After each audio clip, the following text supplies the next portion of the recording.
second match in the Gold Fleet is Italy's Luna Rossa up against Team Origin. The British having a shocker yesterday against Alinghi. They were docked half a point for contact in the pre-start and then suffered gear failure and had to retire. Issues we discussed with Team Origin's Mike Sanderson. Mike Sanderson, has the steam stopped coming out of the ears yet?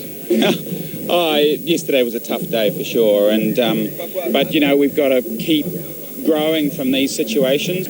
We need to start getting some points on the board. The first time I've ever been into the negatives. It was a tough day to be halfway through the race with a penalty on one of the very tough teams and be leading, and to come back at the end of the day minus half a point. Now, today's match, how do you face that? Different forecast, different day. We're going to have to wait for the sea breeze to come in today. Luna Rossa, always tough. Pete Holmberg's, always does a great job. So many of the fundamental aspects to date of how we've been sailing has been going really well. And we've just got to have a day where it all goes all at once. After the first attempt at a race was abandoned in a dying wind, the course was moved into the harbour, where a solid breeze set alight the duel between two Gold Fleet teams yet to score in round robin 2. Luna Rossa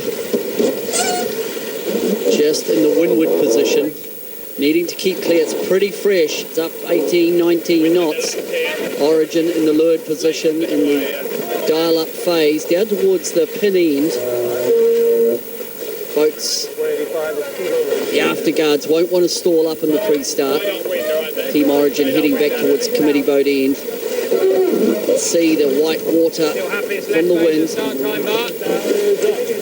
Ben Ainslie communicating with the afterguard about time on distance to the line as they press over towards the committee boat. Above the ley line to the committee boat, circling right in amongst the spectator craft to clear Luna Rossa off their transom. Luna Rossa now pushing forward, pushing back towards the middle of the line. Split tack start coming up. Luna Rossa coming back towards the committee boat end to the left. Team Origin down at the pin end. Team Origin just slightly over the line before Luna Rossa, but it's even.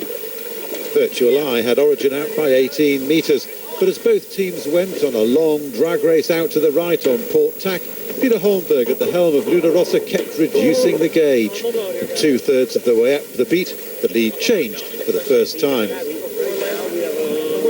Luna Rossa having a good catch, good speed, good helming, good trimming. Here we go.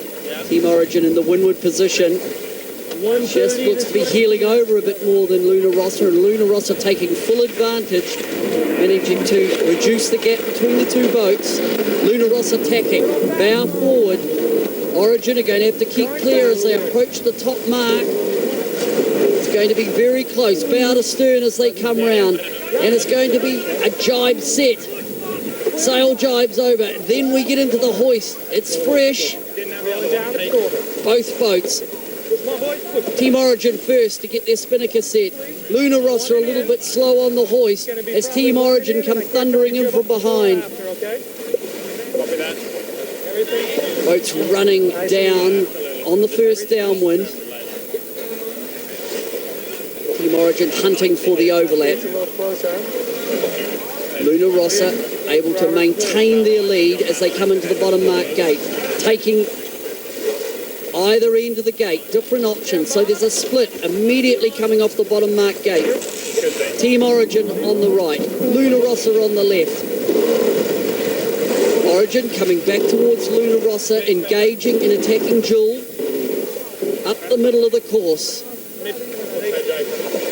As they slugged it out in a long tacking duel, the lead concertinaed up and down, as befitted one of the most exciting races of the regatta so far. The pressure on both crews was intense. Every move had to be error-free. Luna Rossa protecting the right-hand side because of the starboard rounding. So right-hand turn at the top mark. So the boat on the right has the rights. But Origin now are in a position to just applying pressure on Luna Rossa. Luna Rossa now pushing over towards the starboard ley line. Still 18, 20 knots. There's the 3 boat length circle. Luna Rossa takes Origin past the circle so that at the mark, they are clean around the mark. And due to the changing wind direction, this is the hardest move in the book. Tack, jibe, set. And Luna Rossa comes around the mark, tacks, jibes, and then the hoist. Who's going to be first to get the spinnaker set? Luna Rossa just pushing on down. Origin have jibed away, coming out into the middle of the channel, looking for more breeze. Bow up, I've got good speed. We're ahead now, Ben, okay? The voice of Origin tactician Ian Percy giving his skipper the good news, which got even better as the British pulled away. The Italians, though, were also on a roll on their side of the track, with the finish line looming. We're down to a nail biter here. The boats look to me as they could be going over the line. Team Origin on the left, just take the gun. What a nail biter, all the way down the last run. Ben Ainslie, thanks for the entertainment. That was absolutely fantastic. What was it like for you? Oh, it was pretty entertaining for the sailors too. It's certainly the most fun and exciting race we've had. We were neck and neck with Luna Rossa the whole way round. On the final run, Ian and Bart caught a beautiful puff down the left-hand side of the run, and we heated the boat up, got it going fast, and managed to get around them. So it was great teamwork, really good crew work as well, getting around the top. Now, how ironic is it that you've been bagged for your sail handling downwind, and that's won you the race?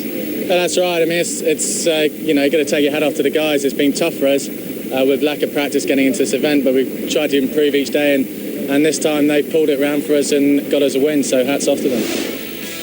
Up next, we wrap up the Silver Fleet races between Sochaloza and the Greek Challenge, and the top two, the China team versus the K Challenge from France.